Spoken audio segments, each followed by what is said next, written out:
Flying ipis o nagkakamang na ipis? Nagkakamang na ipis. Paano? Madaling magadat. Parehas. Paano po? Naglalayog sa kanagkakamang malambagayan.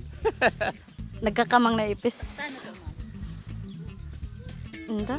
Nagkakamang na ipis. Paano ba? Dahil naglulupad.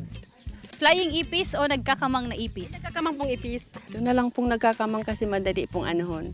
Madaling tirisin, madaling sumpitin. Siyempre, nagkakamang na ipis. Paano po? Kaya sa pinakamalupit yan sa gabos. Ayo.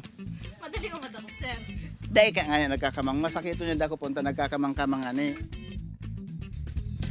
Ma'am, saan ka takot sa flying ipis or nagkakamang na ipis? Sa naglalayog po. Ano to sa naglalayo? Ano sa naglalayo? Minsan, makakilag. Sa naglalayog. Ano sa naglalayo? Kasi di mo naman aram kung masayin siyang direction if ever kung maglayog siya. Sa lumilipad, naglalayog na ipis. Bakit? Kasi parang yung impact niya pagdapo sa'yo, parang nakakatakot. Sir, saan ka takot na ipis? Sa nagkakamang or naglalayog? Sa nagkakamang, siyempre. Ano sa nagkakamang? Makatakot na nagkakamang madali yun.